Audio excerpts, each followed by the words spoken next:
Quem aqui não já pegou uma pessoa, ou na convivência inicial da relação, ou ali naquele momento que se inicia um pré-namoro, um desinteresse?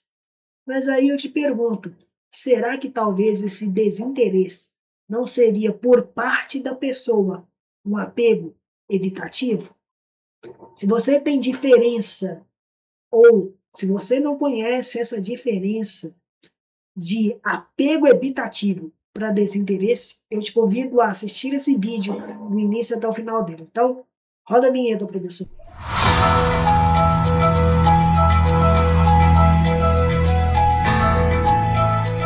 Apego evitativo é diferente de desinteresse.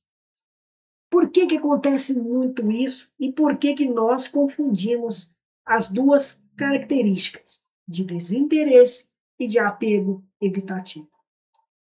Normalmente, quando a gente está convivendo com uma pessoa, relacionando com ela, ou num date, ou num pequeno flerte, ou até num bate-papo comum, nós percebemos algo similar entre desinteresse e entre apego evitativo. Eles possuem similaridades de, às vezes, não se importar muito com o outro. Eles possuem similaridade de, às vezes, não entregar ou não se abrir de uma certa forma para o outro devido a essa característica que eu disse.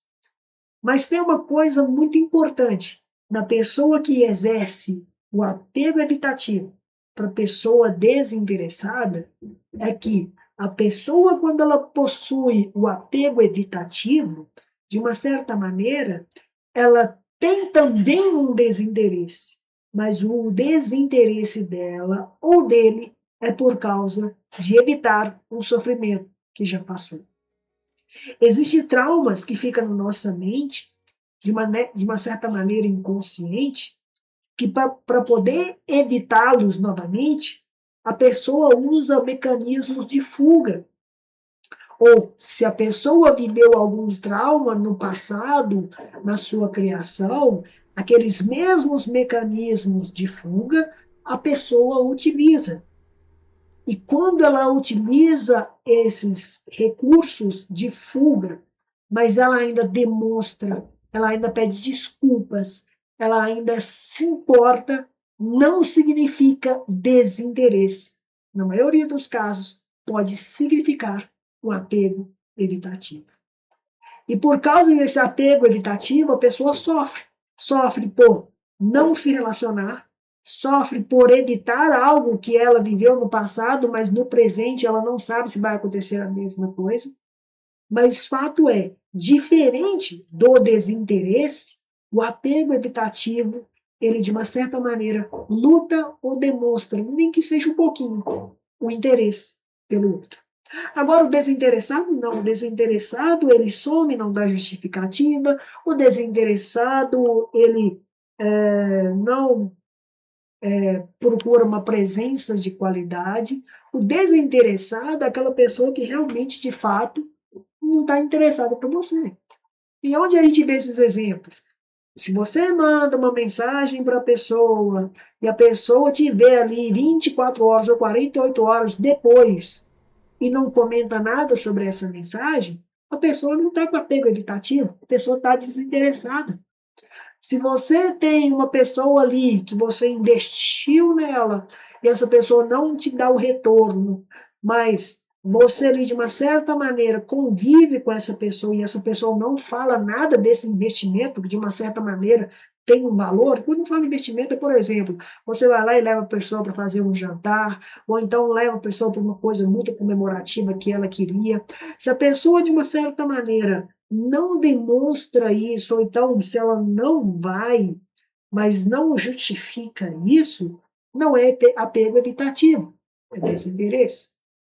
O apego evitativo não, o apego evitativo, a pessoa também, de uma certa maneira, manifesta o desinteresse, porém, ela sempre se justifica o porquê ela não respondeu, ou porquê ela não correspondeu àquilo que você mandou.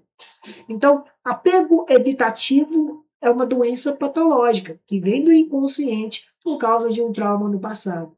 Desinteresse, não. Desinteresse é uma pessoa que realmente olha para você e não está totalmente endereçando.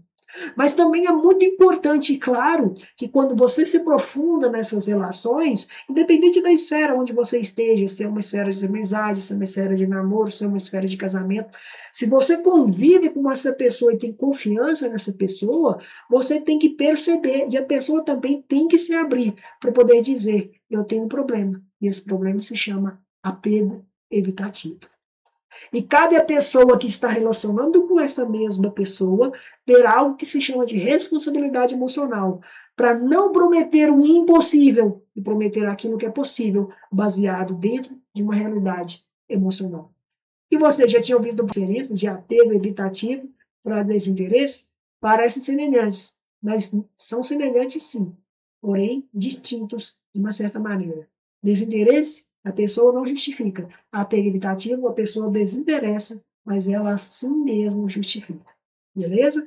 A única diferença de mim para você é que a minha deficiência está exposta e a sua não. E se você assistiu até aqui, eu te convido a colocar nos comentários. Eu assisti e entendi a diferença de apego evitativo para desinteresse. Beleza? Assim você vai me ajudar muito. E caso você também, se você quiser e se você puder, clica no joinha, dê um ok e se inscreva no canal. Vai nos ajudar muito. Um abraço e tchau, tchau.